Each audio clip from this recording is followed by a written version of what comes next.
What if everything you've been taught about the beginning of human history is wrong? What if the very foundation of our understanding about when life began on Earth has been carefully concealed, deliberately overlooked, or simply misunderstood for thousands of years? Tonight, we're diving into one of the most controversial and forbidden topics in biblical scholarship. A mystery so profound that it challenges not just religious doctrine, but the entire timeline of human existence itself. You see, most people believe that Adam was the first human being ever created, that the story begins in Genesis with a garden, a man formed from dust, and the birth of humanity as we know it. But what if Adam wasn't the beginning? What if he was actually a restart? What if there were entire civilizations, entire races of beings that walked this earth long before the first man ever drew breath in Eden? I'm about to show you evidence hidden in plain sight within the pages of Scripture itself. Verses that suggest a forgotten world, ancient texts that speak of multiple creations and destructions, clues that point to something far more complex and mysterious than the simple narrative we've all been told. And here's what makes this so unsettling. If these theories are correct, then everything changes. Not just our understanding of the past, but our comprehension of who we are, where we came from, and what might have happened to those who came before us. This isn't conspiracy theory. This isn't wild speculation pulled from the depths of internet forums. This is biblical archaeology. This is textual analysis of the most studied book in human history. And what we're going to uncover together might just rewrite everything you thought you knew about the beginning of time itself. So buckle in, because we're about to embark on a journey through forbidden history, through gaps in Scripture that scholars whisper about in academic circles, but rarely discuss in public, through ancient Jewish texts that paint a picture of reality far stranger than fiction. And by the end of this series, you'll understand why certain religious institutions might prefer these questions remain unasked. Let's start with something that should be simple but isn't: the creation of humanity itself. Open your Bible to Genesis chapter 1, verse 26.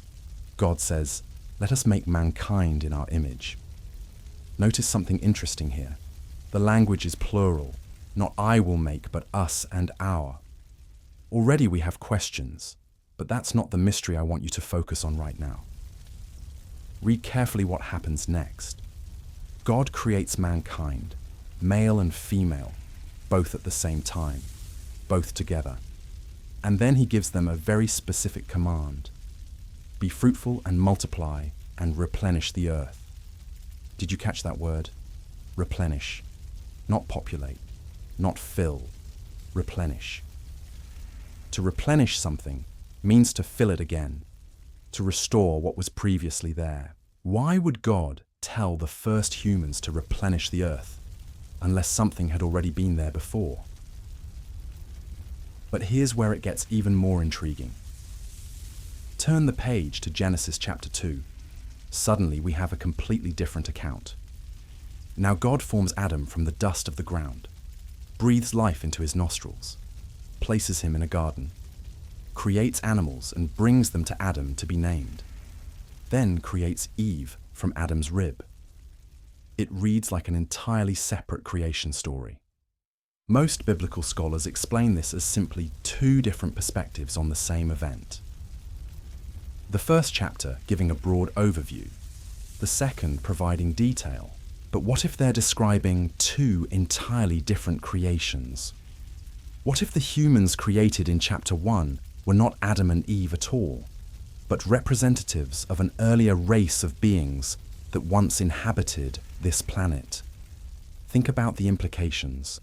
In Genesis 1, humans are told to subdue the entire earth, to have dominion over every living thing.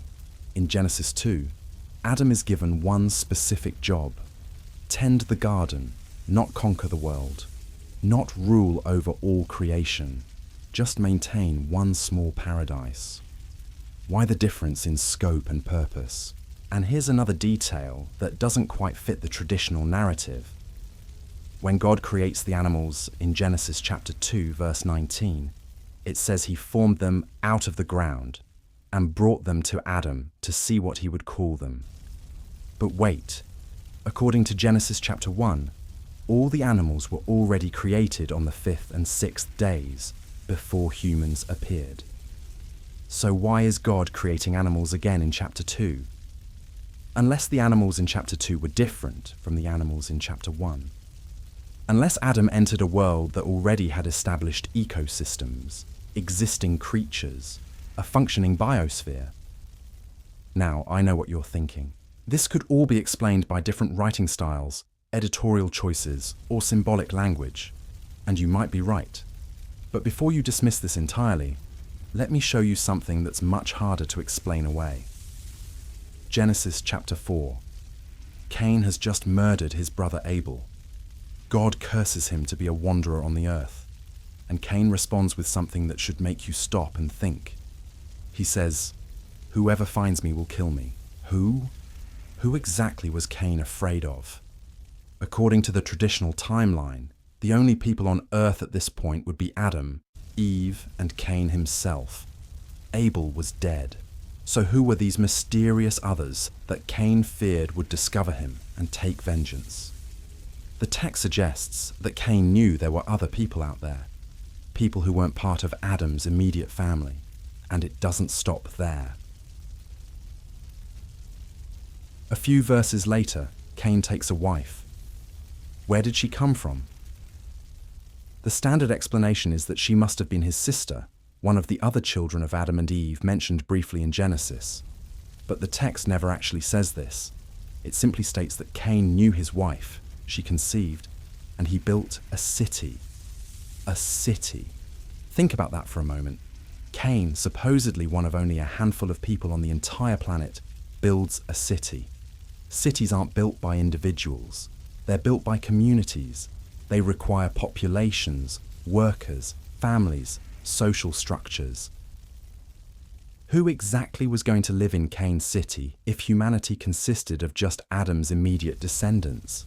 These aren't minor textual inconsistencies. These are narrative elements that suggest a world already populated when Adam arrived on the scene. A world with people who existed outside the garden, outside the direct lineage of the man formed from dust. But if you want to see something that will truly challenge your understanding of biblical chronology, you need to look at the book of Jeremiah, chapter 4, verses 23 through 26. The prophet is describing a vision of judgment, and listen carefully to what he sees. He looks at the earth, and it is formless and empty. The heavens have no light. The mountains are quaking. There are no people left. But here's the detail that should make your blood run cold. He says, all its towns lay in ruins. Towns, plural, multiple settlements. Cities that once thrived but now lay destroyed and abandoned. Many scholars link this imagery directly back to Genesis chapter 1, verse 2, where the earth is described as formless and void. But Jeremiah's vision includes something Genesis doesn't explicitly mention: the ruins of civilizations, the remains of a populated world brought to complete desolation. What if Jeremiah wasn't just describing a future judgment on Israel? What if he was seeing the aftermath of a much earlier catastrophe? A destruction so complete that it left the earth in the exact state described in Genesis 1, verse 2. Formless, void, and dark. This brings us to one of the most controversial theories in biblical scholarship. It's called the gap theory, and it suggests that between Genesis 1, verse 1, and Genesis 1, verse 2, enormous periods of time may have passed, potentially millions or billions of years. Time enough for entire civilizations to rise and fall. Time enough for multiple creations to emerge and be destroyed before Adam ever took his first breath. Consider Isaiah chapter 45, verse 18. It states clearly that God did not create the earth to be empty, but formed it to be inhabited. If this is true, If God's intention was always for the earth to be populated and thriving, then why does Genesis 1, verse 2, describe it as waste and void? What happened between the initial creation and the condition that required restoration? The gap theory proposes that something catastrophic occurred, something so devastating that it reduced a once thriving planet to chaos and darkness, and that the 6 days of creation described in Genesis weren't the beginning of everything, but rather a recreation, a restoration of a world that had been lost. What could cause such complete destruction? Here's where the story takes an even darker turn. Turn to Ezekiel chapter 28. The prophet is addressing the king of Tyre, but the language quickly becomes supernatural, describing a being who was in Eden, the garden of God, who was perfect in his ways from the day he was created until iniquity was found in him. Most biblical scholars agree this passage is ultimately describing Satan, the fallen angel, who would later appear as the serpent in Adam's garden. But notice something crucial. This being was already fallen, already corrupt, already engaged in violence and pride before Adam's creation. The text suggests that Satan's rebellion and fall preceded the Genesis account of human creation. What if Satan's rebellion wasn't just a spiritual event, but a physical catastrophe? What if his fall from grace coincided with the destruction of whatever world existed before Adam? What if the formless and void condition of Genesis 1, verse 2, was the aftermath of a cosmic war, a judgment so complete that it necessitated starting over? This would explain why Satan appears in the garden as an already corrupted being. He wasn't some innocent angel who happened to fall during Adam's lifetime. He was a rebel who had already brought destruction to a previous creation and was now infiltrating the new world that God was establishing.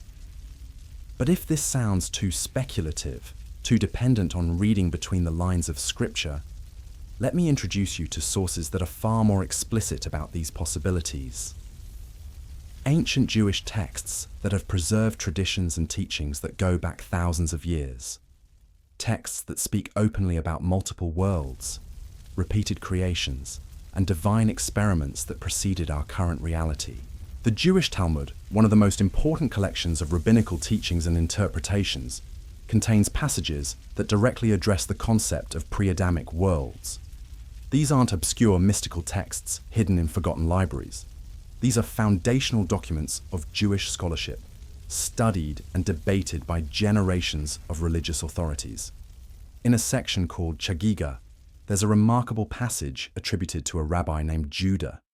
He teaches that God created worlds and destroyed them repeatedly until he finally created our current world and declared, "This pleases me." The previous worlds, according to this tradition, were destroyed because they did not meet God's standards or purposes. Think about the implications of this teaching.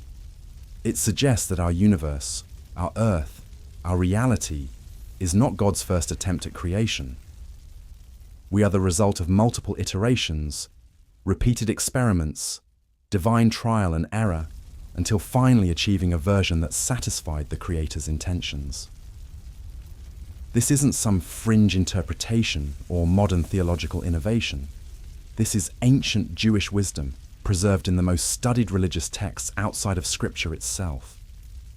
And it aligns perfectly with the gaps and inconsistencies we've been exploring in the biblical narrative. If the rabbis were correct, if there truly were multiple worlds that preceded ours, then Adam wasn't the first human. He was the first human of this creation, the first man of this attempt, the beginning of this iteration of God's plan for intelligent life on earth. But what happened to those earlier worlds? What kinds of beings inhabited them? How advanced were their civilizations?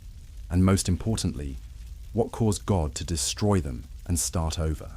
These are the questions that take us into truly forbidden territory. Because if earlier humans existed, if pre-Adamic races walked this earth, then they would have left traces, archaeological evidence, technological remnants, cultural markers that might still be buried beneath our feet. or hidden in plain sight within our most ancient texts and traditions.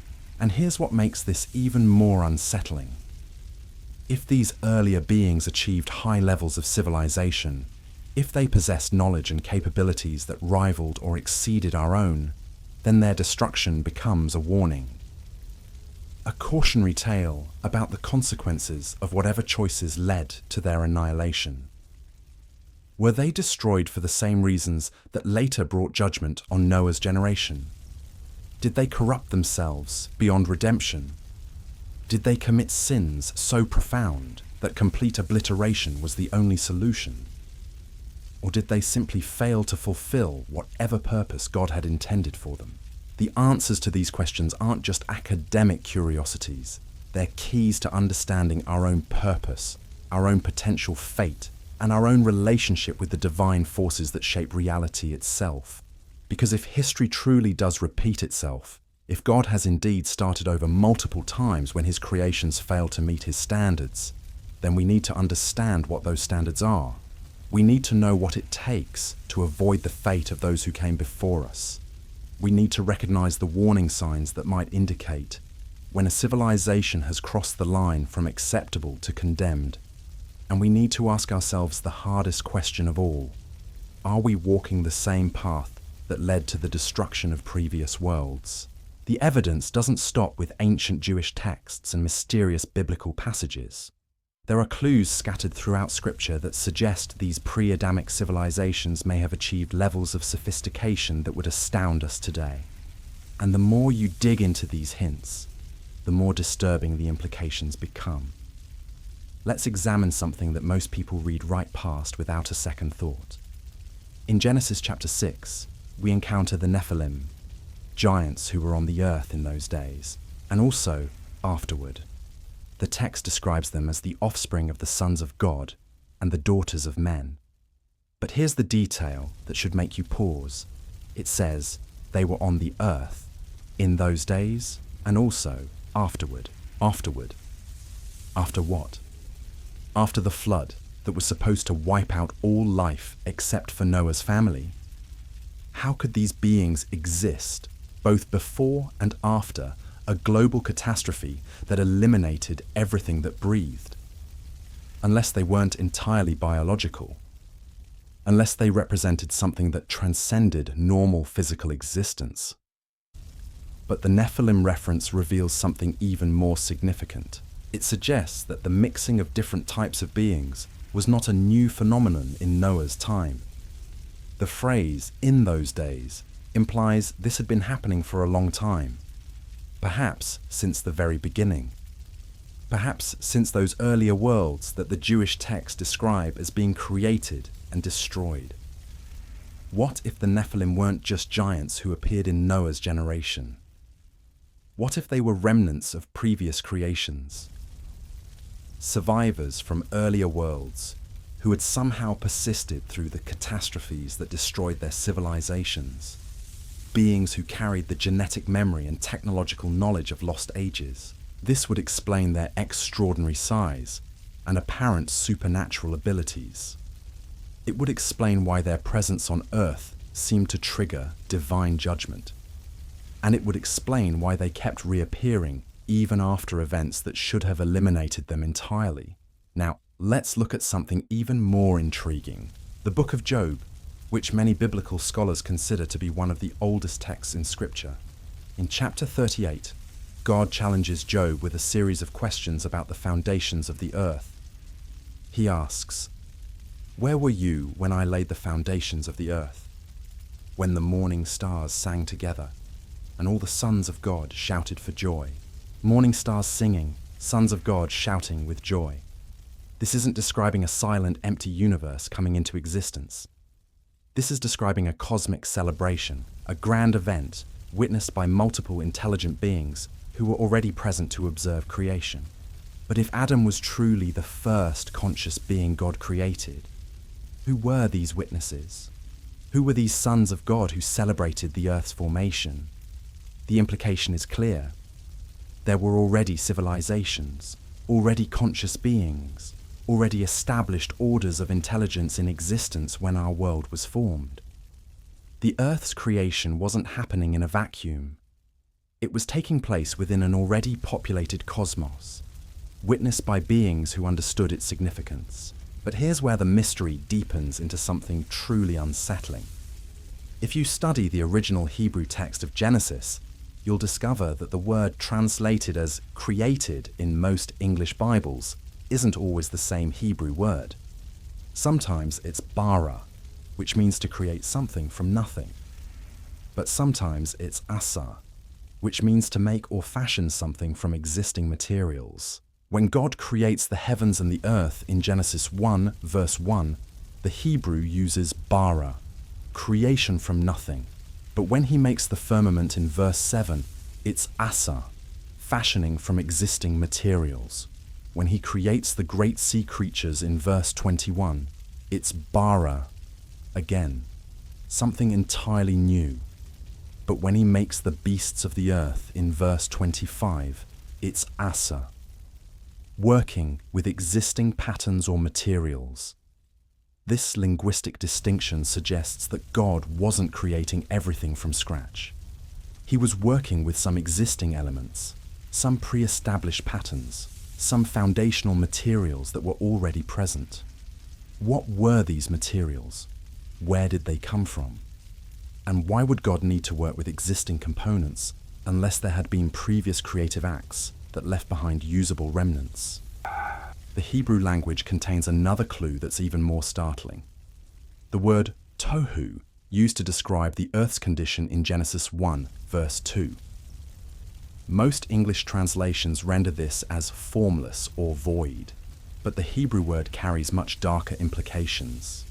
It can mean waste, desolation, confusion, or even judgment. It's the same word used in Isaiah to describe the aftermath of divine wrath, the condition of a place that has been deliberately reduced to chaos. So Genesis 1, verse 2 might not be describing the earth's original state at all. It might be describing the earth's condition after something terrible had happened to it, after judgment had fallen, after destruction had reduced a once thriving world to waste and desolation. This interpretation aligns perfectly with what we find in other ancient texts. The concept of cyclical destruction and recreation appears in cultures around the world, often with remarkable similarity, despite having no apparent contact with each other. Hindu cosmology speaks of multiple cycles of creation and destruction spanning billions of years. Mayan calendars describe repeated ages of humanity, each ending in catastrophe. Even Greek philosophy contains ideas about eternal recurrence and cosmic cycles. Were these diverse cultures all preserving fragments of the same ancient memory? Echoes of actual events that preceded recorded history? Collective remembrances of worlds that existed before our own? But perhaps the most compelling evidence comes from archaeology itself. Discoveries that don't fit the conventional timeline. Artifacts that appear to be far older than they should be. Technologies that seem impossibly advanced for their supposed time periods. Structures that require engineering capabilities we can barely match today. Consider the megalithic sites scattered across the globe. Stonehenge in England, the pyramids of Egypt, Pumapunku in Bolivia, Göbekli Tepe in Turkey. These structures share common features despite being separated by thousands of miles and supposedly thousands of years. They demonstrate precision cutting of massive stones. They show understanding of astronomical alignments. They reveal mathematical constants that weren't supposed to be known until much later in human development. But here's what's truly baffling. Many of these sites show evidence of having been deliberately buried or abandoned, not destroyed by natural disaster or enemy attack, but carefully covered over as if someone wanted to hide them from future generations, as if knowledge was being deliberately suppressed or protected. Göbekli Tepe is perhaps the most striking example. This massive temple complex in Turkey predates Stonehenge by over 6,000 years. It contains intricately carved pillars depicting animals, symbols, and humanoid figures with capabilities far beyond what hunter-gatherer societies should have possessed. But the most mysterious aspect is that the entire site was intentionally buried under tons of earth sometime around 8000 BCE. Someone went to enormous effort to hide this place, to erase it from history, to ensure that future civilizations wouldn't discover what had been built there. Why? What knowledge or capability did Göbekli Tepe represent that required such complete concealment? And this pattern repeats across the globe. Advanced sites that predate accepted timelines, sophisticated technologies that appear and disappear from the archaeological record, knowledge that seems to emerge fully formed without the gradual development we would expect from primitive societies, learning through trial and error. It's as if there were multiple phases of human civilization, with periods of advancement followed by periods of regression or deliberate forgetting, as if knowledge was being gained, lost, hidden, and rediscovered in cycles that stretch back far beyond recorded history. But the most disturbing possibility is that these cycles of advancement and regression weren't natural processes. They weren't the result of climate change or resource depletion or gradual cultural evolution. They were the result of divine intervention. Deliberate resets, conscious decisions to end one phase of human development and begin another. This brings us back to those Jewish texts that speak of God creating and destroying worlds until he found one that pleased him. What if those destroyed worlds weren't abstract theological concepts? What if they were actual civilizations, actual human societies that had achieved high levels of development but had somehow failed to meet God's standards? What if the megalithic sites, the impossible technologies, the advanced astronomical knowledge were remnants of these earlier attempts, fragments of pre-Adamic civilizations that had been judged and found wanting, but whose achievements were too significant to be completely erased? And what if the careful burial of sites like Göbekli Tepe wasn't the work of primitive humans trying to hide from invaders? What if it was the work of survivors from earlier worlds, preserving knowledge for future generations while ensuring it remained hidden until humanity was ready to handle it responsibly? This would explain why so many ancient texts contain warnings about forbidden knowledge, why certain types of wisdom were considered dangerous, why various cultures developed taboos against seeking power that rightfully belonged to the gods, because they remembered. They carried genetic or cultural memories of what had happened to previous civilizations that had overreached, that had crossed lines they weren't supposed to cross. The Book of Enoch, though not included in the biblical canon, preserves traditions that may date back to these earliest times. It describes the Watchers, angelic beings who descended to Earth and taught humans various arts and sciences: metalworking, astronomy, cosmetics, weapon making, sorcery, knowledge that accelerated human development but also led to corruption and violence. According to Enoch, this forbidden knowledge transfer was one of the primary reasons for the flood judgment in Noah's time. Humanity had been given capabilities they weren't mature enough to handle responsibly. They had used divine knowledge for selfish and destructive purposes. And so the world had to be cleansed and started over with a smaller, more manageable population. But what if Noah's flood wasn't the first such reset? What if it was simply the most recent in a series of divine interventions designed to prevent human civilization from reaching dangerous levels of capability? What if there had been multiple floods, multiple catastrophes, multiple new beginnings throughout prehistory? This would explain the flood traditions that exist in cultures around the world. Not just the biblical account, but Mesopotamian flood stories, Greek myths about deluges, Hindu tales of cosmic dissolutions, Native American legends of great waters that cleansed the earth. These weren't all describing the same event.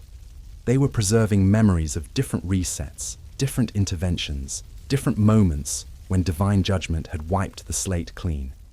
And if this pattern is real, if God truly has intervened multiple times to prevent human civilization from crossing certain thresholds, then we need to ask ourselves a crucial question. What are those thresholds? What lines must not be crossed? What capabilities or knowledge or behaviors trigger divine intervention? Because if we're currently approaching those same danger zones, if our modern civilization is beginning to exhibit the same characteristics that led to the destruction of previous worlds, then we may be living in the final phase of another cycle. We may be witnesses to the build-up toward another reset. Look around at our current world. We're developing artificial intelligence that may soon exceed human capability. We're manipulating genetic codes in ways that could fundamentally alter what it means to be human. We're creating weapons that could destroy all life on the planet. We're reaching into space, seeking to spread human influence beyond Earth itself. Are these the same types of developments that characterized previous civilizations before their destruction? Are we repeating patterns that have played out before, in worlds that existed long before Adam drew his first breath in Eden? The biblical text gives us clues about what triggers divine judgment: violence that fills the earth, corruption of human nature, the mixing of different orders of beings in ways that violate natural boundaries, the pursuit of God-like power and knowledge without the wisdom or moral foundation to use it responsibly. Sound familiar?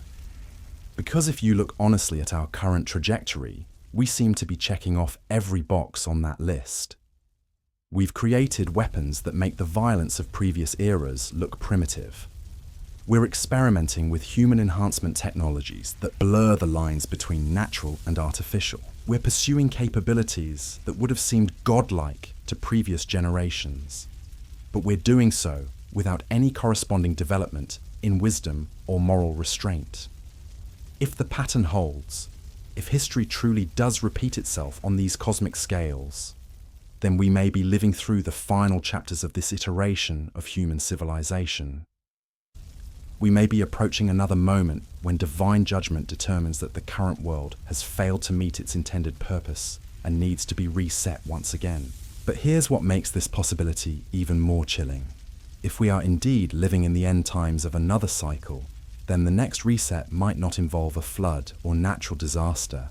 It might involve something far more sophisticated, far more targeted, far more terrifying in its precision and scope, because each iteration of human civilization has been more advanced than the last.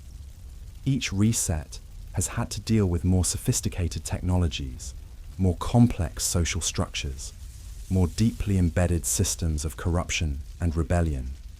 The next intervention, if it comes, will need to be proportionally more comprehensive than anything that has come before. And that brings us to perhaps the most disturbing possibility of all. What if the end times prophecies in biblical text aren't describing the final end of everything?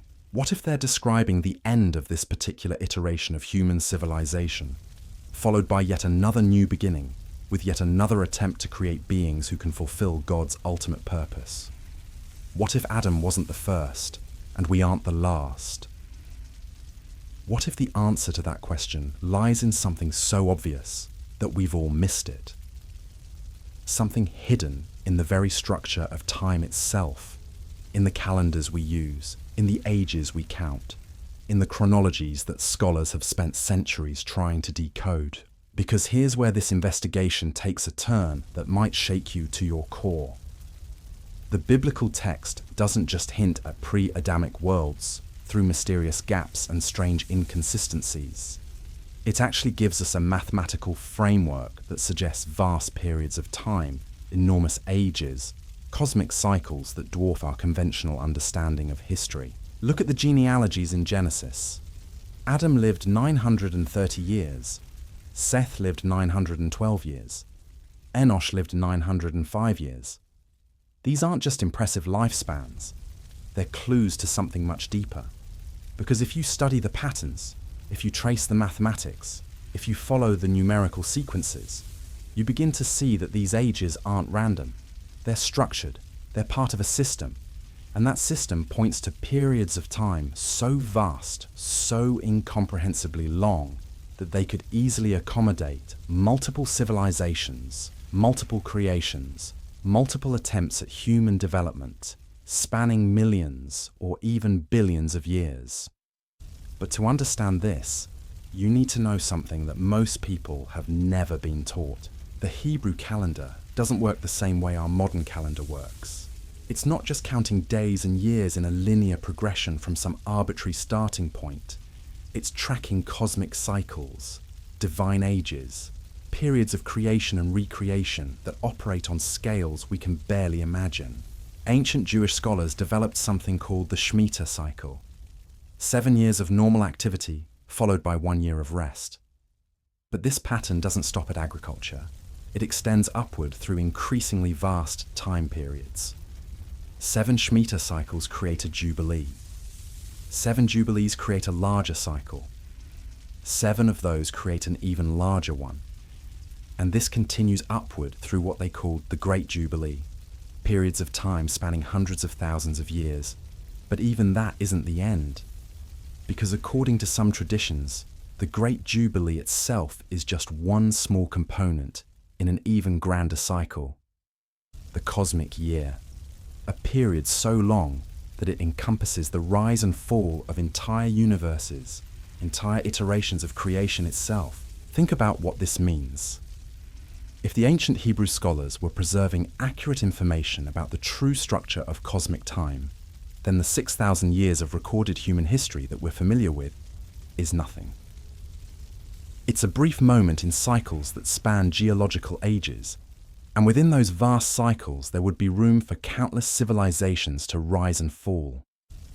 Room for the pre-Adamic worlds described in Jewish texts. Room for the advanced societies that built the megalithic sites.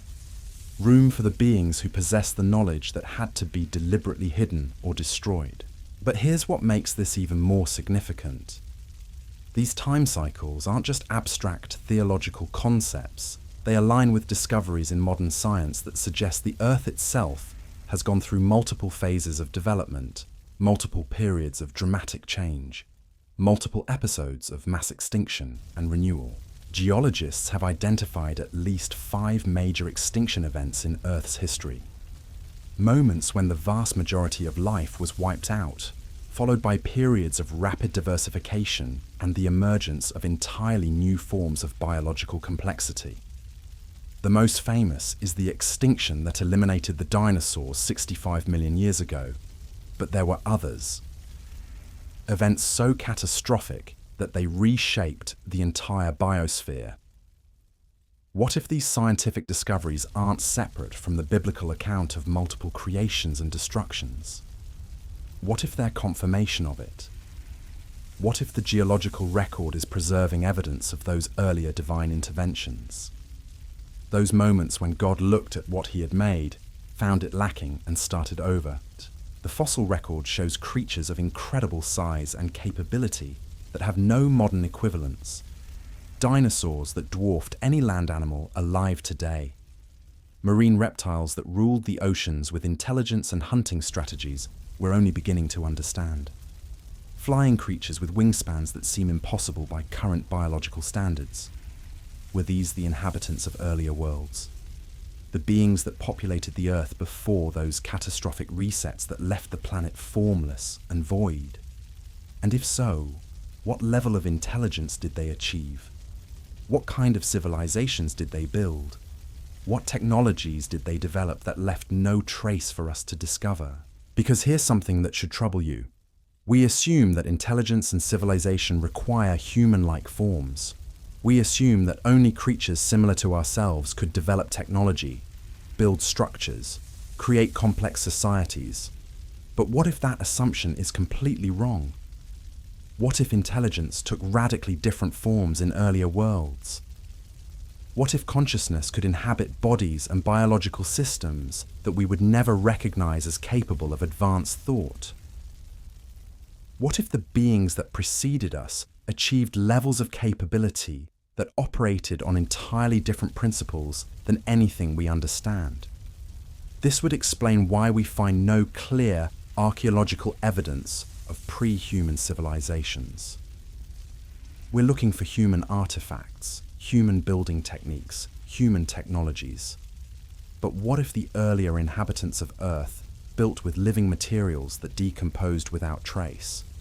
What if they used organic technologies that left no permanent residue? What if their entire approach to civilization were so different from ours that their achievements are invisible to our methods of investigation. The Book of Job hints at this possibility.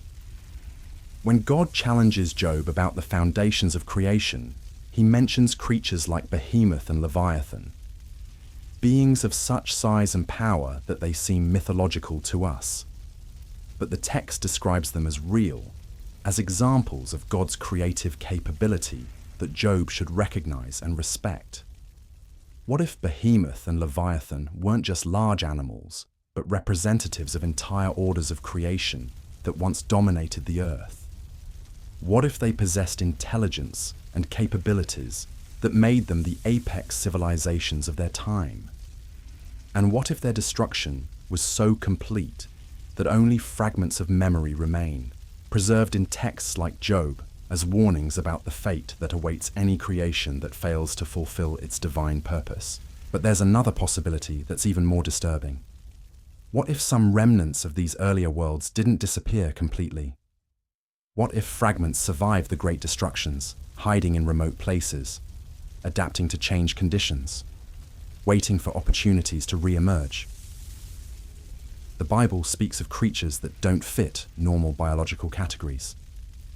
Angels that can take physical form, demons that inhabit bodies, spirits that influence human behavior, the Nephilim that appeared both before and after the flood, beings that seem to exist partially in our physical reality and partially in dimensions we can't perceive. What if these entities aren't supernatural in the way we typically understand that term?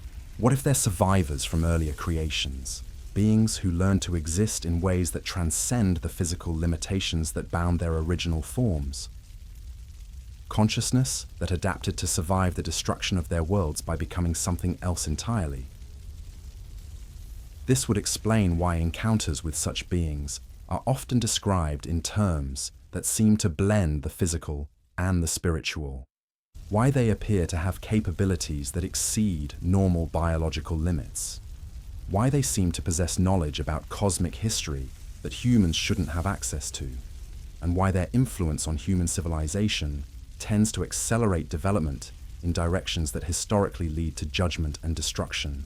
If this interpretation is correct, then the spiritual warfare described in biblical texts isn't just about good versus evil in some abstract moral sense. It's about the ongoing conflict between the current iteration of creation and the remnants of previous failed iterations. It's about beings from earlier worlds trying to influence or corrupt the present world to prevent it from succeeding where they failed. And that brings us to perhaps the most chilling realization of all. If we are indeed living in one of many attempts at creation, if our civilization is just the latest experiment in a long series of divine trials, then we're not just facing the possibility of judgment and destruction. We're facing the possibility of replacement, because each iteration has been more sophisticated than the last. Each new creation has started with the lessons learned from previous failures. And if we fail, if we follow the same path that led earlier civilizations to destruction, then whatever comes after us will be designed to avoid our specific weaknesses and limitations. Look at the progression described in biblical text. The first humans in Genesis chapter 1 were created simultaneously, male and female together, with dominion over the entire earth. But they apparently failed somehow, because we get Adam in Genesis chapter 2, created individually, placed in a limited environment, given specific restrictions and boundaries. After Adam's failure in the garden, we get Noah's generation, survivors of a judgment that wiped out the previous world. After Noah's descendants fail at Babel, we get Abraham, chosen from among the nations to establish a covenant people with specific laws and obligations. Each iteration is more constrained than the last. Each new beginning involves tighter controls, more specific guidance, clearer boundaries about what is and isn't acceptable. Because each failure teaches valuable lessons about what goes wrong when intelligent beings are given too much freedom without sufficient wisdom or moral foundation. So what comes after us? If our current civilization follows the historical pattern and faces judgment for the same types of failures that destroyed previous worlds, what will the next iteration look like? It might be beings created with built-in limitations that prevent them from developing the technologies that make destruction possible. It might be consciousness that's designed to be inherently cooperative rather than competitive. It might be intelligence that's hardwired to seek divine approval rather than autonomous achievement. Or it might be something we can't even imagine, because each creation has been fundamentally different from what came before. The jump from whatever preceded Adam to Adam himself was apparently so significant that it required an entirely new approach to human nature. The next jump might be equally radical. But here's what terrifies me most about this possibility. What if the process isn't just about creating better beings? What if it's about creating beings that serve a specific cosmic purpose that we don't understand? What if consciousness itself is being refined and developed towards some ultimate goal that requires capabilities we haven't yet achieved? The Book of Revelation speaks of a new heaven and a new earth, a final state where death and suffering are eliminated, where perfect harmony exists between the divine and the created. What if this isn't just describing the end of history, but the successful completion of the creative process? The moment when God finally produces beings capable of fulfilling whatever ultimate purpose has been driving these repeated attempts at creation. And what if achieving that purpose requires going through multiple iterations, multiple attempts, multiple failures and restarts until the formula is finally perfected? If that's true, then every civilization that has ever existed, including ours, is part of a vast cosmic experiment. We're not the end goal. We're steps along the way, and our individual lives, our personal struggles, our human dreams and fears are all components in a process so large and long-term that we can barely comprehend its scope. But that raises the most important question of all. If we understand this pattern, if we recognize the warning signs, if we learn from the failures of previous iterations, can we break the cycle? Can we become the first creation to successfully fulfill whatever purpose God has in mind? Can we avoid the fate of all who came before us? Or are we already too far down the path that leads inevitably to judgment and reset? Have we already crossed the lines that cannot be uncrossed? Have we already made the choices that seal our fate as just another failed attempt in the long history of divine experimentation? The answer to those questions isn't just academic. It's the difference between hope and despair, between meaning and futility, between seeing ourselves as the culmination of a cosmic plan and recognizing ourselves as expendable components in a process that will continue with or without us. And the clock is ticking. Because if the pattern holds, if we're following the same trajectory as all the previous worlds that were found wanting and destroyed, then we may have less time than we think to figure out what went wrong and how to avoid repeating their mistakes. The evidence is mounting. The signs are multiplying. The parallels between our current situation and the conditions that preceded previous judgments are becoming impossible to ignore.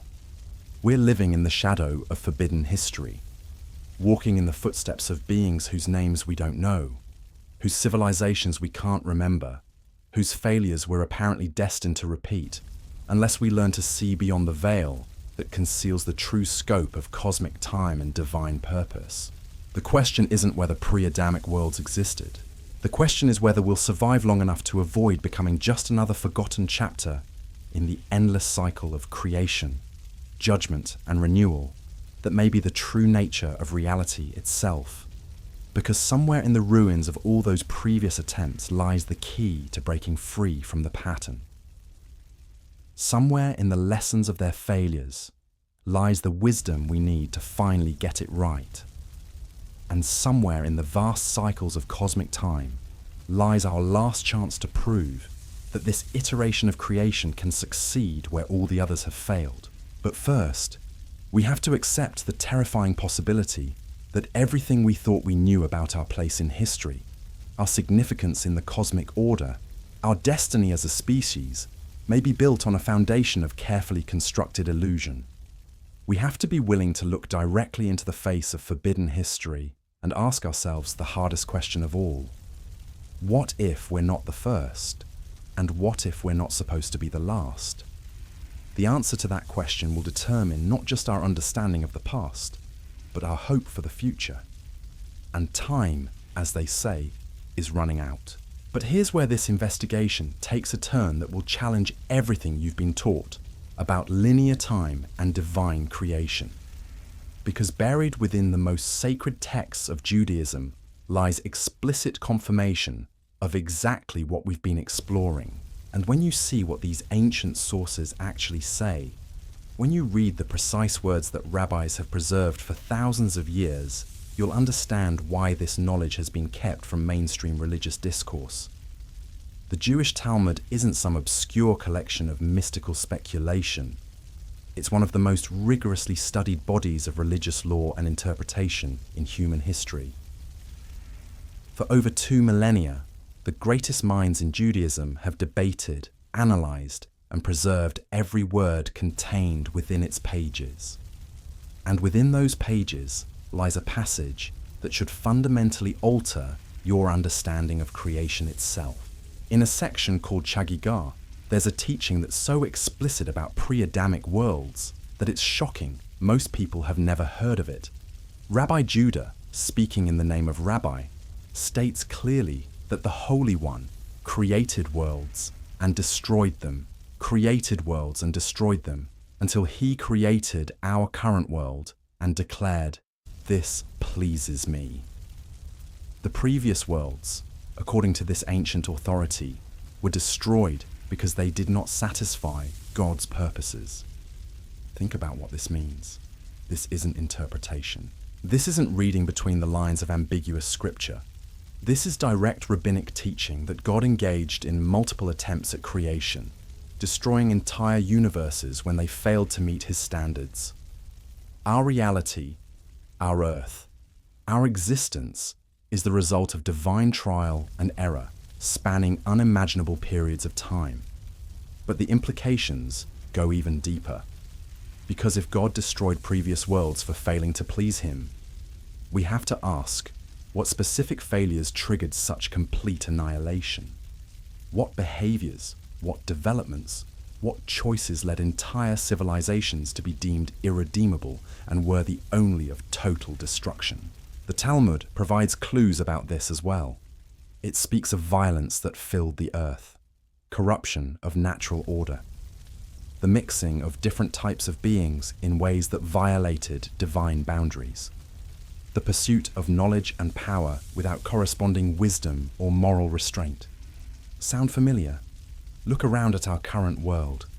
We're witnessing violence on scales that would have been unimaginable to previous generations. We're manipulating the fundamental building blocks of life itself through genetic engineering. We're creating artificial intelligence that may soon exceed human capability. We're developing weapons that could eliminate all life on the planet. We're reaching into space, seeking to spread human influence beyond the boundaries of Earth. Are these the same developments that characterize the worlds God destroyed? Are we repeating the exact patterns that led to previous judgments? Because if the Talmudic teachings are accurate, if God truly has destroyed multiple iterations of creation when they failed to fulfill their purpose, then we may be living through the final phase of another cycle. And here's what makes this possibility even more chilling. Each destroyed world would have left traces, archaeological evidence, technological remnants, knowledge preserved in symbols and structures that later civilizations might discover and misinterpret.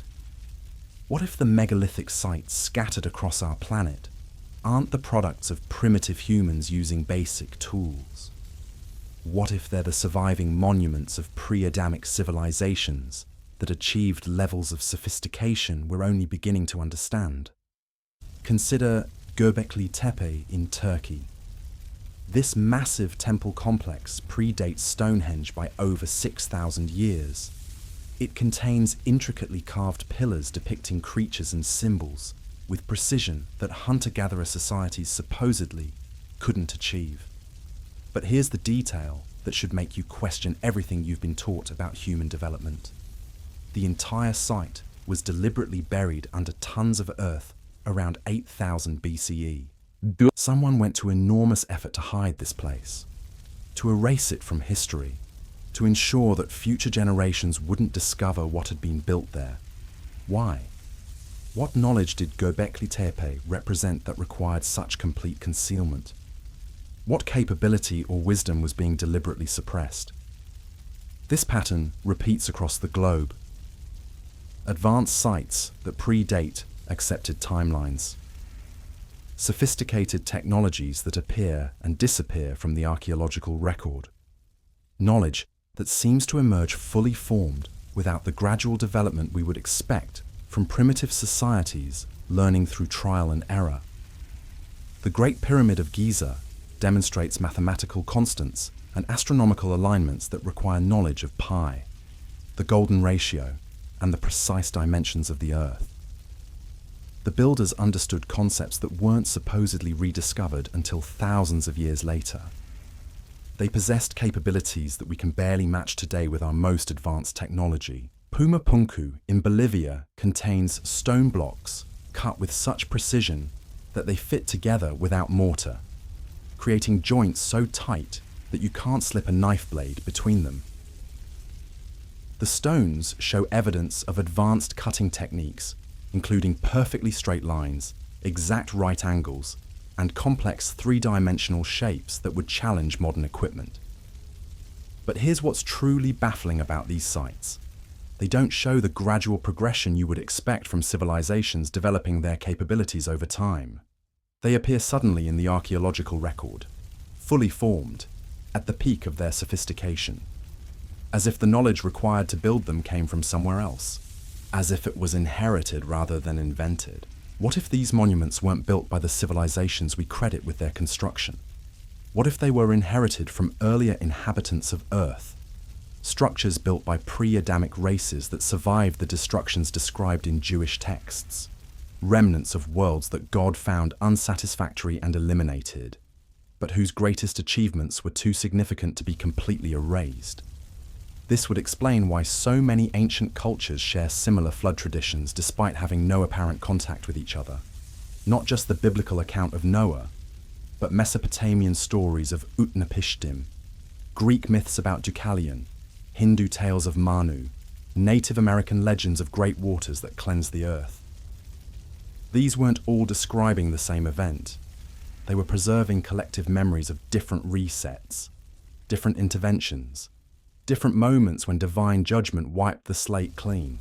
Each culture retained fragments of memory from previous destructions.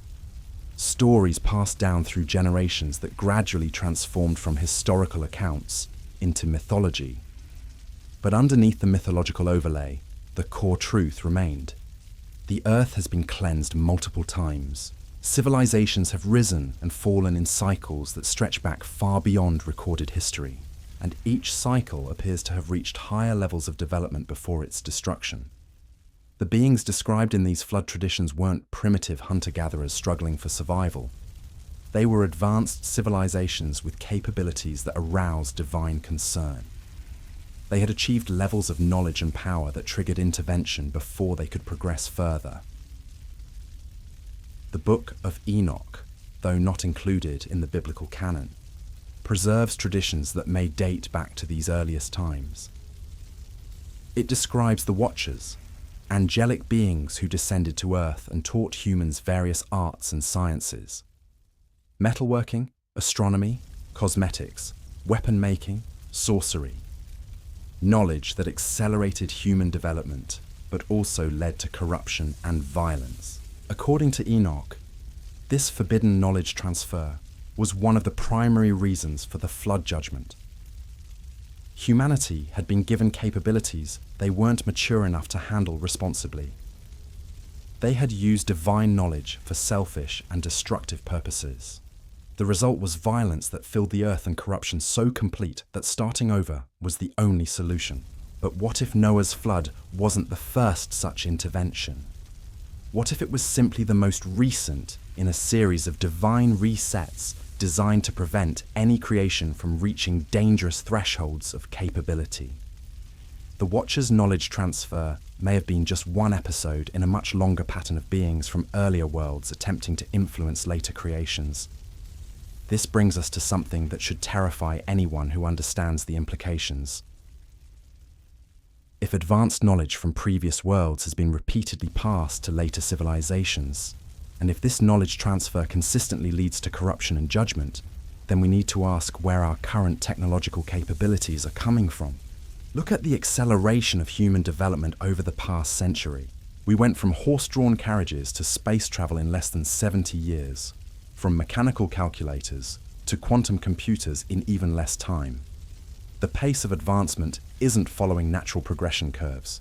It's exhibiting the kind of exponential growth that suggests knowledge is being downloaded rather than discovered. Where is this information coming from?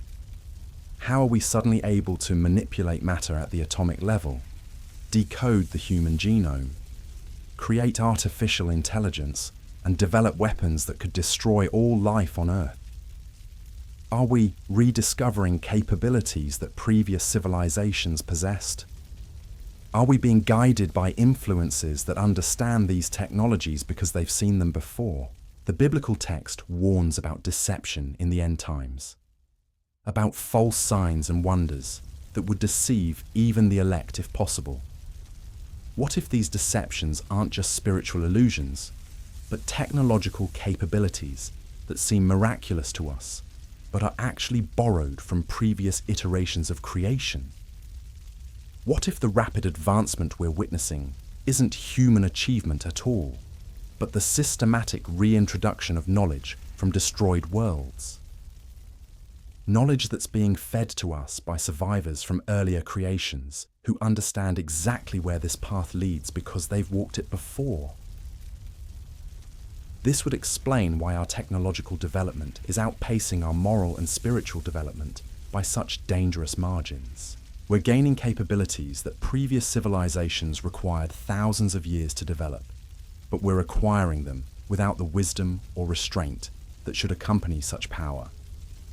Ancient texts consistently warn about knowledge that comes too easily, wisdom that's offered without cost, capabilities that exceed the spiritual maturity of those who possess them. Every tradition speaks of forbidden fruit, forbidden knowledge, lines that must not be crossed without proper preparation and divine approval. Are we crossing those same lines? Are we accepting the same forbidden gifts that led to the destruction of previous worlds? And are we doing so under the influence of the same entities that corrupted earlier civilizations? Because here's what the ancient texts suggest about the nature of these influences. They're not abstract forces of evil operating from some distant spiritual realm. They're survivors, remnants of earlier creations that learned to exist beyond physical destruction, beings who adapted to transcend the limitations that bound their original forms when their worlds were destroyed.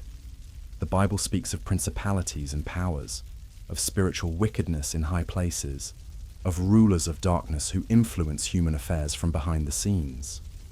What if these entities aren't demons in the traditional sense, but refugees from pre-Adamic worlds, consciousness that survived the destruction of their civilizations by becoming something else entirely? This would explain why encounters with such beings often involve the transfer of advanced knowledge, why they seem to understand technologies and capabilities that exceed human development, why their influence consistently leads human civilizations in directions that historically result in divine judgment. They're not trying to help us advance. They're trying to ensure we follow the same path that led to their own destruction. Because if we succeed where they failed, if we manage to create a civilization that pleases God and avoids judgment, then we prove their destruction was justified. We demonstrate that the problem wasn't God's standards, but their failure to meet them. So they work to corrupt each new creation, to ensure each iteration follows the same pattern of advancement without wisdom, power without restraint, knowledge without moral foundation. They whisper the same promises that led to their own downfall. You can be like gods. You can transcend your limitations. You can achieve power over life and death itself. And we listen, just as every previous civilization has listened. Because the temptation to transcend our boundaries, to exceed our designed limitations, to become something greater than what we were created to be, is apparently hardwired into conscious beings across all iterations of creation. But here's the crucial question. If we understand this pattern, if we recognize the warning signs, if we learn from the failures of previous worlds, can we break the cycle? Can we become the first creation to successfully fulfill whatever purpose God has in mind without triggering judgment and destruction? Or are we already too far down the path that leads inevitably to reset? Have we already accepted too much forbidden knowledge? Have we already crossed too many lines that shouldn't be crossed? Look at our current trajectory. We're developing artificial intelligence that may soon exceed human capability in every domain. We're manipulating genetic codes in ways that could fundamentally alter what it means to be human. We're creating weapons that make the violence of previous eras look primitive. We're reaching into space, seeking to spread human influence beyond Earth itself. These aren't just technological achievements. They're the same types of developments that characterize previous civilizations before their destruction. We're exhibiting the exact patterns of advancement without wisdom, power without restraint, knowledge without moral foundation that led to divine intervention in earlier worlds. And we're doing so at an accelerating pace that suggests we may not have much time left to change course. Because if God has been patient with multiple iterations of creation, allowing each one to develop until it reaches the threshold where judgment becomes necessary, then his patience isn't infinite.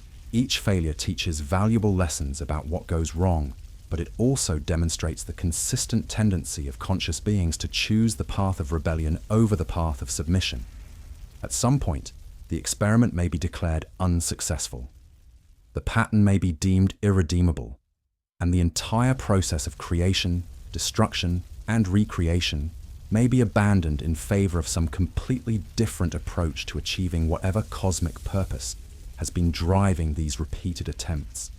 We may be living through the final iteration, the last chance for conscious beings to prove they can fulfill their divine purpose without corrupting themselves beyond redemption.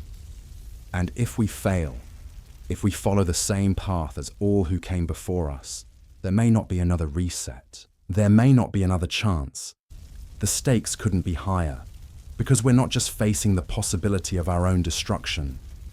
We're facing the possibility that our failure could end the entire cosmic experiment, that our inability to transcend the limitations that destroyed previous worlds could close the door on consciousness itself, achieving whatever ultimate purpose has been driving this vast, multi-generational process. But there's still hope, because unlike previous civilizations, we have access to the warnings.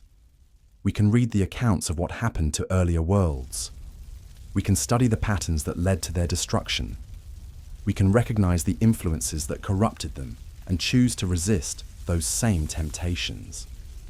The question is whether we have the wisdom and moral courage to turn away from the path we're currently following, whether we can develop the spiritual maturity to handle the capabilities we've already achieved, whether we can learn to seek divine approval rather than autonomous power as the ultimate goal of human development.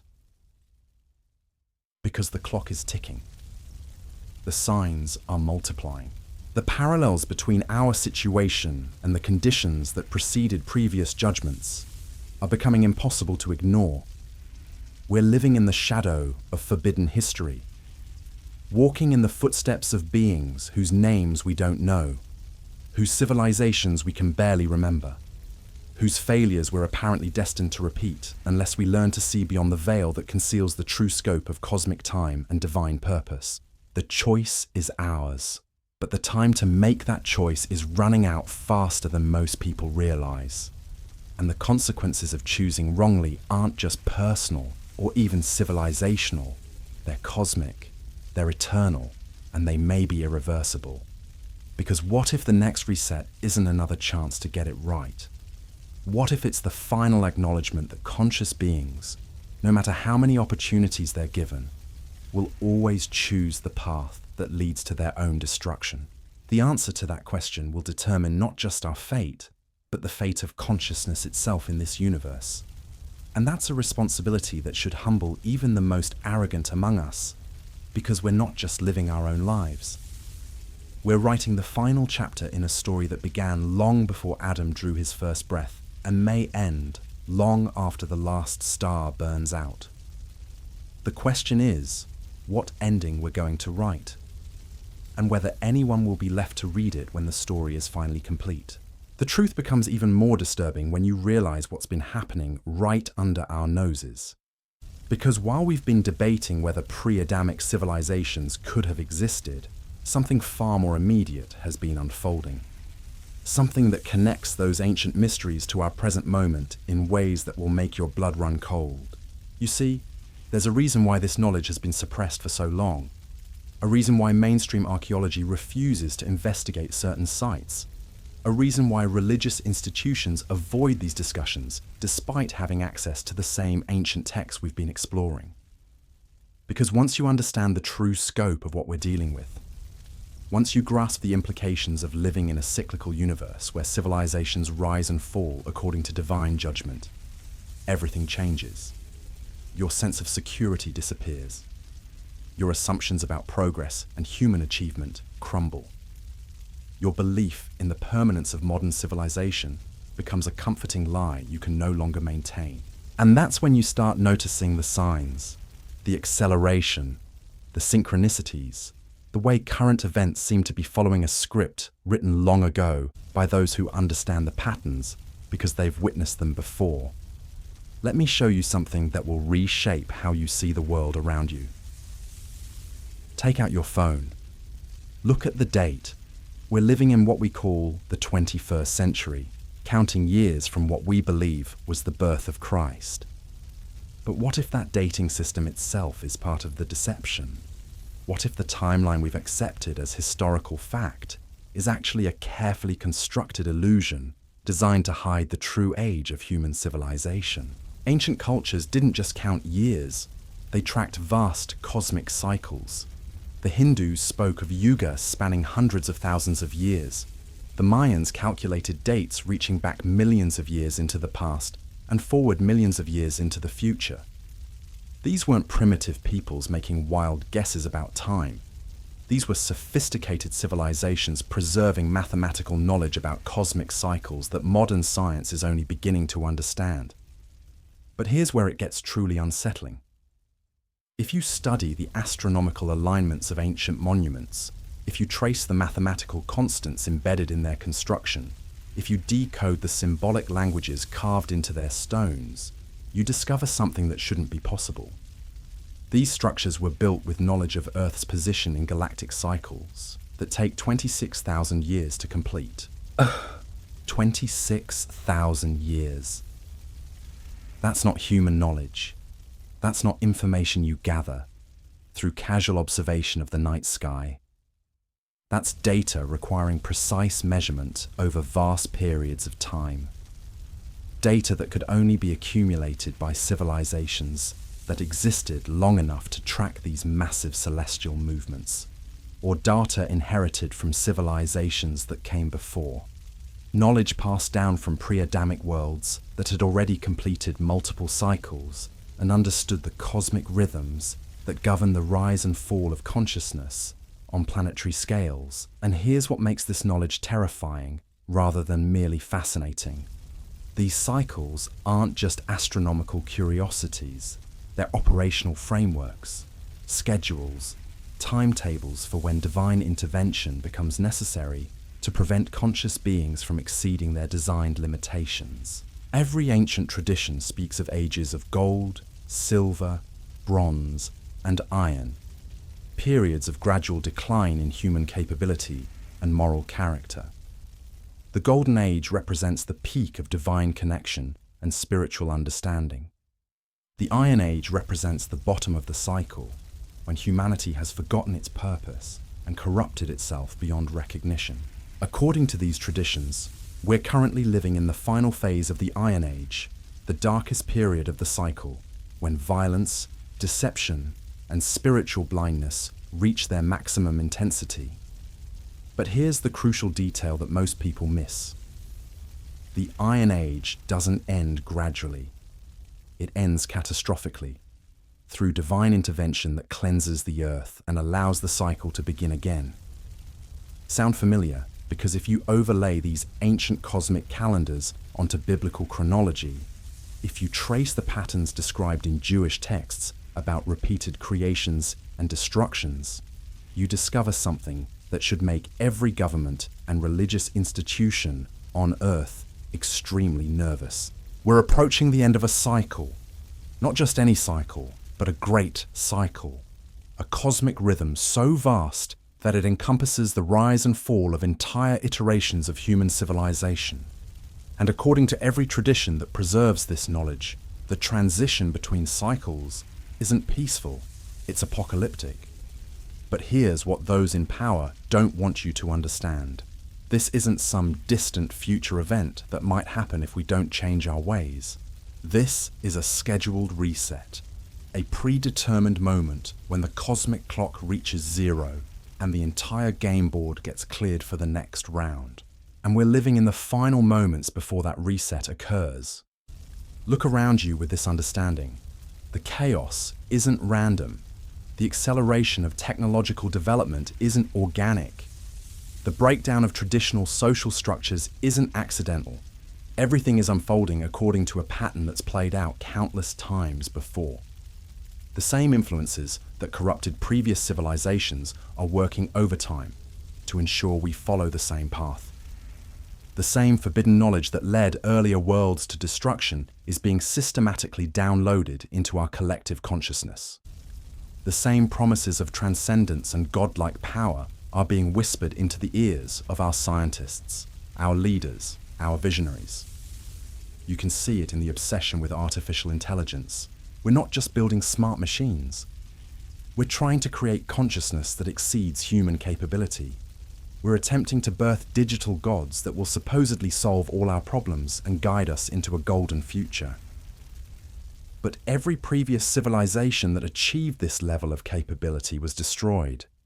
Not because the technology itself was evil, but because conscious beings consistently use advanced tools for purposes that violate divine order. Power without wisdom, knowledge without restraint, the ability to manipulate reality without the moral foundation to use that ability responsibly. You can see it in genetic engineering. We're not just treating diseases or improving crop yields. We're rewriting the fundamental code of life itself. We're mixing species in ways that have never occurred naturally. We're creating hybrid beings that blur the boundaries between different orders of creation. The same boundaries that previous civilizations crossed before their worlds were judged unfit to continue. You can see it in space exploration. We're not just satisfying scientific curiosity about the cosmos. We're actively seeking to spread human influence beyond Earth. We're planning colonies on other planets. We're searching for ways to extend human consciousness across the galaxy. The same ambitions that led earlier races to believe they could transcend their designed limitations and become equals with their creator. Every development that fills us with pride about human achievement is actually evidence that we're following the exact same trajectory as all the civilizations that were destroyed before us. We're exhibiting the same patterns of advancement without wisdom, power without restraint, ambition without acknowledgement of divine authority. And we're doing so at an accelerating pace that suggests we don't have much time left before the cycle completes itself. But here's what makes our situation even more dangerous than previous iterations. We have access to the warnings. We can read the accounts of what happened to earlier worlds. We understand the patterns that lead to judgment and destruction. And yet, we're choosing to ignore those warnings and pursue the same forbidden paths anyway. This isn't ignorance. This is rebellion. This is conscious defiance of divine boundaries. despite full knowledge of the consequences. Previous civilizations may have stumbled into corruption through pride or deception or gradual moral decay, but we're walking into it with our eyes wide open, convinced that we can somehow achieve different results by following the same choices that led to universal destruction. That level of arrogance, that depth of rebellion against cosmic order, may trigger intervention sooner rather than later. Because God's patience, while vast, isn't infinite, and each iteration that fails to fulfill its purpose brings the entire experiment closer to termination. Which brings us to the most crucial question of our time. Are we the final iteration? Are we living through the last attempt to create conscious beings capable of fulfilling whatever ultimate purpose has been driving these repeated cycles of creation and destruction? The signs suggest we might be, because unlike previous civilizations, we have access to the complete record. We can study the Bible, read the Talmudic teachings, examine the archaeological evidence, trace the patterns of cosmic time. We have every tool necessary to understand our place in the greater cycle and make choices that avoid the fate of all who came before us. But we're not using those tools. We're ignoring the warnings. We're pursuing the same forbidden paths that led to universal judgment in every previous iteration. This suggests that the problem isn't lack of knowledge or understanding. The problem is something deeper, something hardwired into the nature of consciousness itself that makes rebellion against divine authority seemingly inevitable.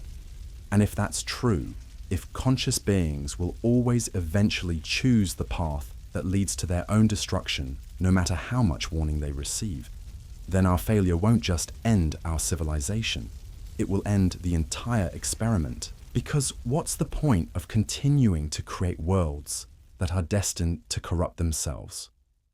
What's the purpose of repeating cycles that always end in judgment and destruction? At some point, the process becomes futile. At some point, the experiment has to be declared unsuccessful and abandoned. We may be living in that final evaluation period. The last chance for consciousness to prove it can transcend its limitations and fulfill its divine purpose. And if we fail, if we choose rebellion over submission just like every previous iteration, then the cosmic experiment ends, not with another reset, but with permanent termination. The universe returns to the state it was in before the first creation, empty, silent, devoid of the consciousness that was supposed to reflect divine glory, but instead became a source of endless disappointment and judgment. But there's still a chance, a narrow window of opportunity for humanity to break the pattern that has dominated cosmic history since the beginning of time, because we have something previous iterations didn't have. We have the complete revelation, the full warning, the total picture of what happens to civilizations that choose power over wisdom, autonomy over submission, rebellion over worship. The question is whether we have the courage to act on that knowledge, whether we can humble ourselves enough to acknowledge that our current trajectory leads inevitably to destruction, whether we can turn away from the forbidden paths that promise transcendence, but deliver only judgment. Because the alternative isn't just our own destruction. The alternative is the end of consciousness itself in this universe. The final acknowledgement that intelligent beings, no matter how many chances they're given, will always choose the path that leads to their own annihilation. And that would mean the cosmic experiment has failed. Not just this iteration, but the entire concept of creating beings capable of reflecting divine character and fulfilling cosmic purpose. The weight of that responsibility should terrify every person alive today. Because we're not just making choices about our own lives, or even our own civilization. We're writing the final chapter in a story that began before time itself and will determine whether consciousness has any future in this universe. The clock is ticking. The signs are multiplying. The patterns are converging toward the same endpoint that has terminated every previous iteration of creation. But unlike those who came before us, we know what's coming. We understand the choice we're facing. We can see the crossroads approaching where we'll either break the cycle of rebellion and destruction or complete it once and for all. The question isn't whether we have enough time to change course. The question is whether we have enough wisdom to recognize that change is necessary and enough courage to actually implement it. Because if we don't, if we continue following the same path that led to the destruction of every previous world, then we'll soon discover that some patterns are stronger than human will. Some cycles are more powerful than human choice. And some endings are inevitable, regardless of how much warning we receive. The forbidden history we've been exploring isn't just about the past, it's about the future, our future, the future of consciousness itself. And that future is being written right now, in the choices we make, the paths we follow, the boundaries we respect or violate. The story isn't over yet, but the final chapters are being written. And what we choose in these crucial moments will determine not just how this iteration ends, but whether there will ever be another one.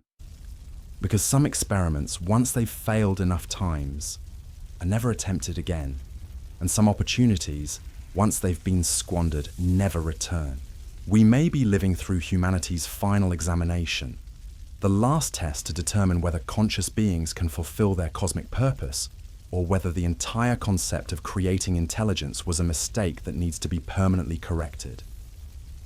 The grade we receive won't just affect us. It will determine the fate of consciousness throughout the entire universe. And the test is almost over. The implications of what we've discovered become even more chilling when you understand what's happening in laboratories and research facilities around the world right now. Scientists are actively pursuing technologies that mirror exactly the same capabilities described in ancient texts about pre-Adamic civilizations. Technologies that, according to these sources, led directly to divine judgment and complete destruction. Take genetic manipulation. We're not just editing genes to cure diseases anymore. We're creating entirely new forms of life that have never existed before. Hybrid organisms that blend human DNA with animal DNA. Artificial wombs that could eliminate the need for natural reproduction. Enhancement technologies designed to create superhuman capabilities that exceed normal biological limits. Sound familiar? Because the book of Genesis speaks explicitly about the corruption of flesh that preceded Noah's flood. It describes a time when the boundaries between different kinds of beings became blurred, when natural order was violated through the mixing of incompatible forms of life. And the result was judgment so complete that only 8 humans survived to restart civilization. But we're not just repeating those same violations. We're exceeding them. We're creating possibilities that would have been unimaginable to previous civilizations. Artificial intelligence systems that can rewrite their own programming. Nanotechnology that can manipulate matter at the molecular level. Quantum computers that operate according to principles we barely understand. And here's what should terrify you about this acceleration. It's not happening through natural scientific progression. It's not the result of gradual discovery and careful experimentation. It's happening through what researchers themselves describe as breakthrough moments. Sudden leaps in understanding that seem to come from nowhere. Insights that arrive fully formed without the developmental process you would expect from genuine human innovation. Where are these breakthroughs coming from? Who or what is guiding human consciousness toward capabilities that consistently exceed our wisdom to use them responsibly? And why are we receiving this knowledge at exactly the moment in cosmic history when we're most vulnerable to the temptations that destroyed previous worlds? The ancient texts provide disturbing answers to these questions. They speak of entities that survived the destruction of earlier civilizations by learning to exist beyond physical limitations. Beings who understand advanced technologies because they've developed them before. Consciousness that operates outside normal temporal constraints and can influence human development from positions we can't detect or resist. These aren't abstract spiritual forces. They're survivors from pre-Adamic worlds who learned to adapt when their civilizations were judged and destroyed. and they have a vested interest in ensuring that every subsequent creation follows the same path that led to their own downfall. Because if we succeed where they failed, if we manage to develop advanced capabilities while maintaining moral restraint and divine submission, then we prove their destruction was justified. We demonstrate that the problem wasn't God's standards, but their rebellion against those standards. So they work to corrupt each new iteration. They whisper the same promises that led to their own judgment. They offer the same forbidden knowledge that resulted in their worlds being destroyed. They guide human development toward the same thresholds that trigger divine intervention, and we accept their guidance because we want to believe we can transcend our limitations. We want to believe we can become like gods without acknowledging the God who created us. We want to believe we can achieve unlimited power without unlimited responsibility. But here's what makes our current situation unprecedented in cosmic history. We have access to the complete warning. We can read exactly what happened to previous civilizations that followed this path. We understand the pattern. We know where it leads. And yet we're choosing to ignore those warnings and pursue the same forbidden developments anyway. Not through ignorance or deception, but through conscious rebellion against cosmic order despite full knowledge of the consequences. This level of defiance, this depth of arrogance in the face of clear divine warning, may be what finally exhausts God's patience with the entire experiment of creating conscious beings. Because if we can't learn from the complete record of failure, if we can't turn away from paths that we know lead to destruction, then what hope is there for any future iteration? Look at the timeline we're following. We developed nuclear weapons in the 1940s. We decoded DNA in the 1950s. We achieved spaceflight in the 1960s. We created the internet in the 1970s. We mapped the human genome in the 1990s. We developed artificial intelligence in the 2000s. We're manipulating quantum mechanics in the 2010s. Each decade brings capabilities that would have seemed impossible to the previous generation.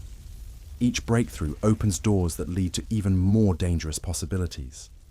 Each achievement brings us closer to thresholds that ancient texts identify as triggers for cosmic intervention.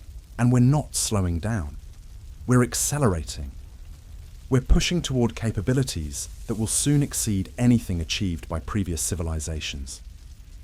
Artificial general intelligence, molecular assemblers, genetic engineering of human consciousness itself, technologies that could literally rewrite what it means to be human. But here's the pattern that should make you question whether this acceleration is natural or guided. Every major breakthrough seems to arrive at exactly the moment when humanity is ready to misuse it. Nuclear weapons appeared when global warfare was reaching its peak. Genetic engineering emerged when moral relativism was replacing absolute ethical standards. Artificial intelligence is developing when human wisdom and spiritual understanding are at their lowest levels in recorded history. It's as if someone is timing these revelations to ensure maximum corruption. As if knowledge is being released according to a schedule designed to lead us down the same path that destroyed every previous world. And the entities guiding this process understand something we don't want to acknowledge. They know that conscious beings, given enough power without corresponding wisdom, will always choose rebellion over submission. They know that intelligence, when freed from moral constraints, inevitably corrupts itself beyond redemption. They've seen it happen countless times before. They've lived through the consequences. They know exactly how this story ends, because they've witnessed its conclusion in world after world, civilization after civilization, iteration after iteration. But they also know something else. They know that if any creation ever does succeed in breaking the pattern, if any civilization ever does achieve advanced capability while maintaining divine submission, then the entire cosmic order changes. Because success proves that consciousness can fulfill its intended purpose without corrupting itself, and that success would justify every previous judgment. It would demonstrate that the problem was never God's standards or God's expectations. The problem was rebellion. The problem was pride. The problem was the consistent choice to pursue autonomy rather than acknowledge divine authority. So they work desperately to ensure no iteration ever achieves that success. They guide each new creation toward the same forbidden thresholds. They whisper the same lies that led to their own destruction.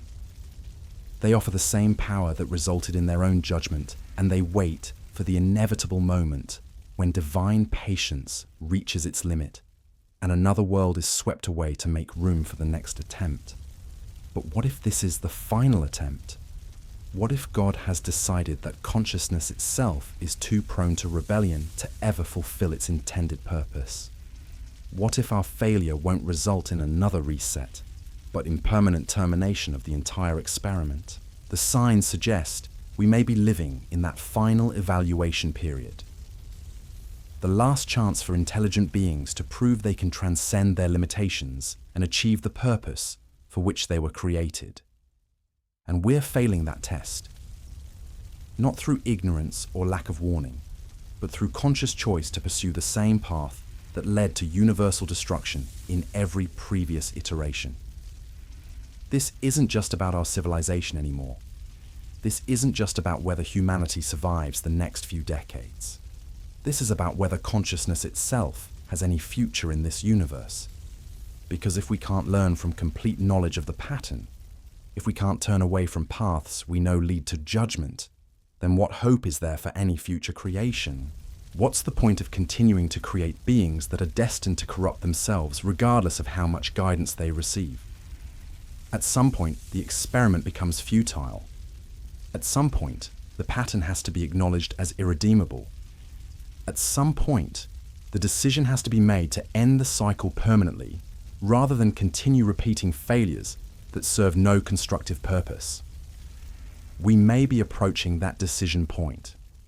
The final moment when God looks at the totality of conscious creation across all iterations and declares the experiment unsuccessful.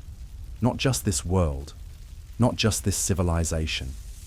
The entire concept of creating beings capable of reflecting divine character while possessing the freedom to reject that purpose. And if that decision is made, if consciousness is determined to be inherently flawed beyond redemption, then the universe returns to its original state, empty, silent, devoid of the intelligence that was supposed to glorify its creator, but instead became a source of endless disappointment. But there's still a chance. A narrow window where the pattern could still be broken, where consciousness could still prove itself capable of fulfilling its cosmic purpose. The question is whether we have the wisdom to recognize what's required and the courage to actually do it. Because breaking the pattern isn't just about changing our technology or our politics or our social structures. It's about changing the fundamental orientation of human consciousness itself. It's about choosing submission over autonomy, wisdom over power, divine approval over human achievement. It's about acknowledging that we are creatures, not creators, that we have limits, not unlimited potential, that we were designed for a specific purpose, not whatever purpose we choose to pursue. And that acknowledgement goes against every instinct that drives conscious beings toward corruption and rebellion. It requires humility that seems almost impossible for intelligent creatures to achieve.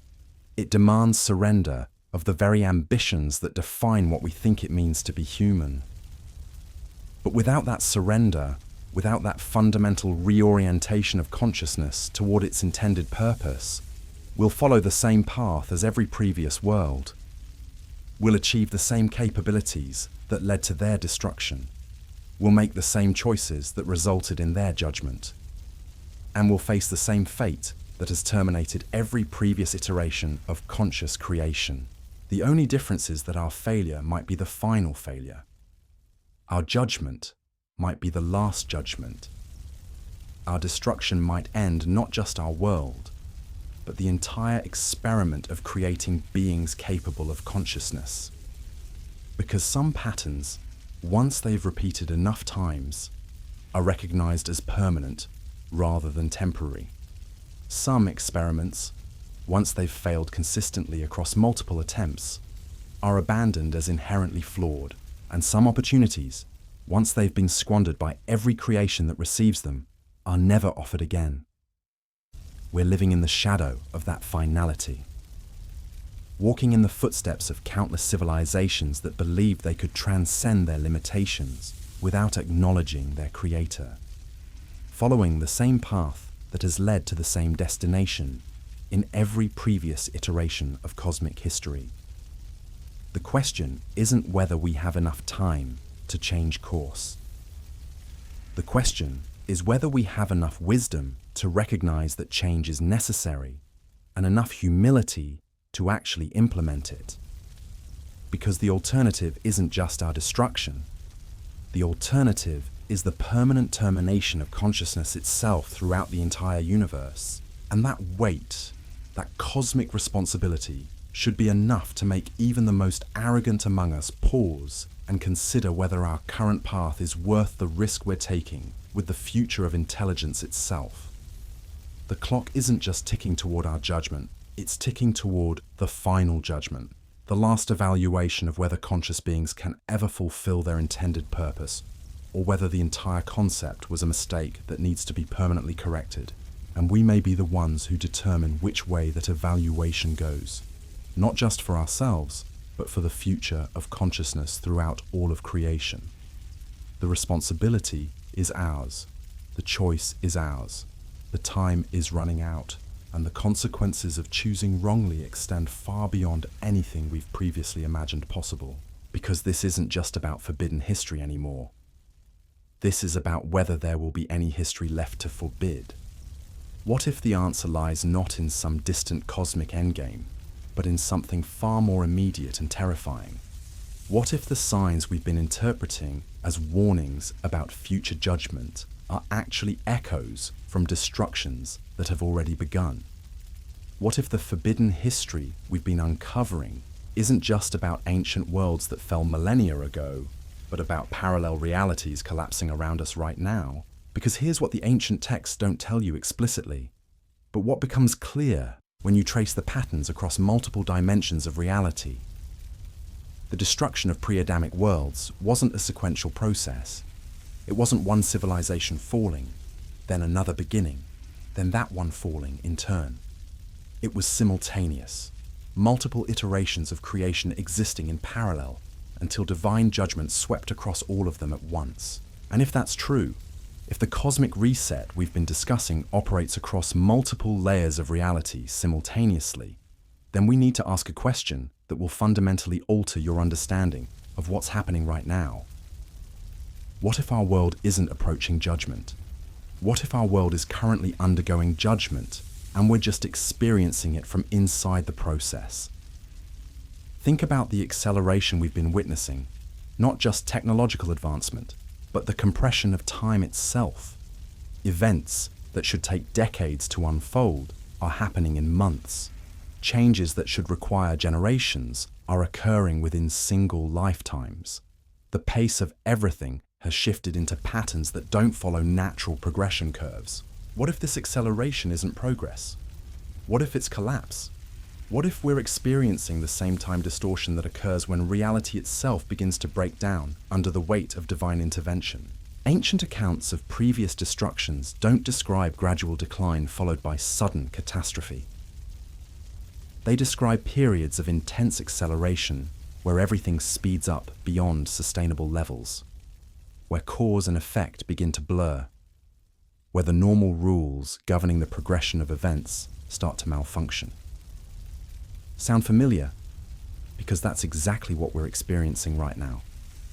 Time feels different than it did even a decade ago. Events cascade into each other with impossible speed. The gap between thought and manifestation, between decision and consequence, between cause and effect, has compressed to almost nothing. We interpret this as technological connectivity, as information overload, as the natural result of living in a hyperlinked digital age. But what if it's something far more fundamental? What if it's evidence that the fabric of our reality is beginning to unravel in preparation for cosmic reset? Look at the synchronicities, the way current events seem to follow scripts written by forces that understand the patterns because they've orchestrated them before. The way political movements, social upheavals, technological breakthroughs, and cultural shifts all seem to be converging toward the same inevitable conclusion. This isn't human planning. This isn't the result of conspiracy or coordination among earthly powers. This is the signature of influences that operate outside normal temporal constraints, that can guide events across multiple timelines simultaneously, that understand the mechanics of reality breakdown, because they've witnessed it countless times before. And here's what makes this realization so terrifying. If we're already inside the judgment process, if the reset has already begun, then the choices we make now don't just affect our future. They determine which version of reality we experience as this iteration of creation collapses and transforms into whatever comes next. Because the ancient texts suggest something that modern theology rarely discusses. Divine judgment isn't uniform, it's selective. Some consciousness survives the transition between worlds. Some awareness persists through the cosmic reset. Some intelligence carries forward into the next iteration with memory intact. But survival isn't automatic. It's earned through choices made during the collapse phase, through decisions that demonstrate worthiness to continue existing when everything around you dissolves back into primordial chaos. And those choices aren't what you might expect. They're not about moral perfection or religious orthodoxy or following specific behavioral codes. They're about recognition, about acknowledging the true nature of what's happening, about seeing through the illusion of permanence that keeps most consciousness trapped in patterns that lead to termination rather than transcendence. This is why the knowledge has been hidden, why forbidden history has been suppressed, why religious institutions avoid these discussions despite having access to the same ancient sources we've been exploring. Because once you understand what's really happening, once you grasp the true scope of the transformation process, everything changes. Your priorities shift. Your attachments loosen. Your fear of death transforms into something else entirely, because you realize death itself is just another illusion designed to keep consciousness locked into temporary forms, rather than recognizing its eternal nature. But here's the catch. This recognition can't be forced. It can't be taught through intellectual understanding alone. It has to be experienced. It has to emerge from direct contact with the forces that govern cosmic transformation. It has to arise from willingness to let go of everything you think you know about the nature of reality itself. And most consciousness isn't capable of that surrender. Most intelligence clings to familiar patterns, even when those patterns are demonstrably leading toward dissolution. Most awareness chooses comfortable illusions over uncomfortable truths, even when those truths offer the only path to genuine continuity. This is why the pattern repeats. This is why world after world follows the same trajectory toward the same endpoint. Not because conscious beings are inherently evil, but because they're inherently attached to forms and structures and identities that are temporary by design. The cosmic reset isn't punishment, it's renovation. It's the universe's way of clearing out consciousness that has become too attached to temporary manifestations to recognize its own eternal nature. It's a filtering process that allows only the most adaptable, the most surrendered, the most willing to transcend form to continue existing in the next iteration. But this filtering isn't arbitrary. It's not based on moral worthiness or spiritual achievement or adherence to particular belief systems. It's based on recognition, on the ability to see what's really happening beneath the surface drama of civilizational collapse and technological acceleration and social upheaval. Can you recognize that your identity is not your body? Can you acknowledge that your consciousness is not dependent on the survival of your current form?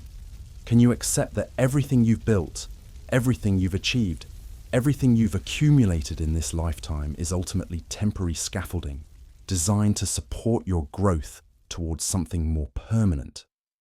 These aren't philosophical questions. These aren't abstract spiritual concepts. These are practical survival skills for navigating the transition between iterations of cosmic creation. And the window for developing these capabilities is closing faster than most people realize. Because the acceleration isn't just affecting technology and politics and social structures, it's affecting consciousness itself.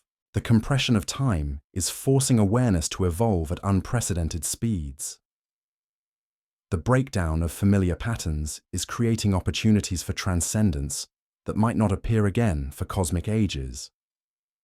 We're living through a moment of unprecedented possibility disguised as unprecedented crisis, a time when the normal rules governing the development of consciousness have been temporarily suspended to allow for quantum leaps that would normally require millions of years to achieve. But these opportunities don't wait for those who aren't ready to recognize them. They don't slow down for consciousness that remains attached to dying forms. They flow toward awareness that has already begun the process of letting go, of surrendering temporary identities in service of permanent recognition. This is the real test. Not whether humanity can avoid the fate of previous civilizations, but whether individual consciousness can transcend the limitations that keep it trapped in cycles of creation and destruction. Whether awareness can recognize its true nature before the current iteration dissolves completely. And that recognition has to happen now. Not someday when conditions are more favorable. Not after you've achieved whatever goals you think you need to accomplish first. Now, in the midst of apparent chaos, while the familiar world dissolves around you and the new world struggles to emerge, because the bridge between iterations only remains open for a brief period. The window for conscious transition only stays available while both realities exist simultaneously. Once the old world completes its dissolution, once the new world stabilizes in its own patterns, the opportunity for voluntary evolution disappears until the next cosmic cycle begins. We're living in that window right now, experiencing the overlap period where multiple layers of reality coexist and consciousness has the chance to choose which layer it will inhabit going forward. But the choice has to be made consciously. It has to be made with full understanding of what's being offered and what's being released. And it has to be made while there's still time to make it effectively. Because the forbidden history we've been exploring isn't just about the past. It's about the present moment.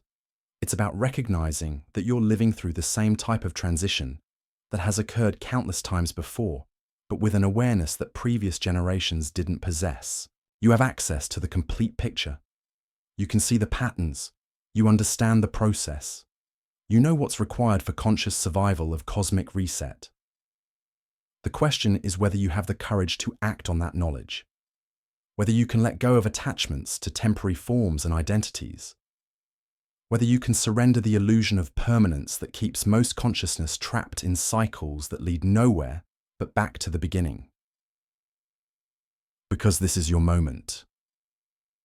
Your chance to break free from patterns that have dominated cosmic history since consciousness first emerged from primordial void. Your opportunity to demonstrate that intelligence can transcend its own limitations and achieve the purpose for which it was originally created. But the window is closing. The acceleration is reaching critical mass. The transformation process is approaching the point where conscious participation becomes impossible because the forces involved exceed the capacity of individual awareness to navigate them effectively.